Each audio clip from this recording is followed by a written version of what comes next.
Well, besides the Grateful Dead, you also came to work with Bono and later on T-Bone Burnett. Can you talk about that and the impact, if any, on that level to your returning to music through Moonalice? From a musical point of view, Bono introduced us to T-Bone Burnett.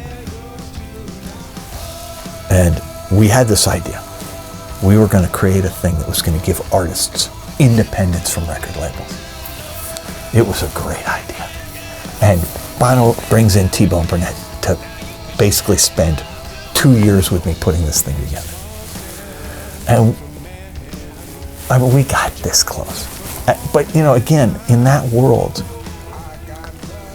when you're trying to make something that's a really positive change, the people who benefit from the status quo are going to fight you every step of the way, and they did. And we almost beat them, but not quite.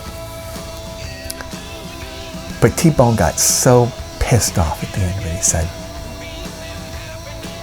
we're just going to have to change the music business the old-fashioned way. So he just won a Grammy for the soundtrack for Oh Brother, Where Art Thou? And he decided he's going to work his way through Americana music, and he's going to create a new band to create a new version of every genre of Americana music. And he starts with 3 groups.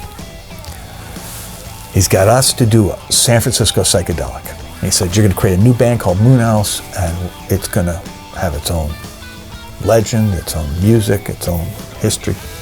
And then he goes to Elvis Costello to do something that I think was going to be like a New York folk, right? And then he goes to Nashville, gets Alison Krauss and Robert Plant. And they, of course, made Raising Sand, which became not only the biggest album of that year, but it changed everything for T-Bone. Elvis's album and our album, while they got made, were completely forgotten. And that forced us, so instead of having a label deal and really promoting the thing, we decided that's not going to work. And we just decided to go fully online. And of course, it's 2007, so we're at the very front end of Twitter and Facebook. And we start innovating on there. Together we stand, divided we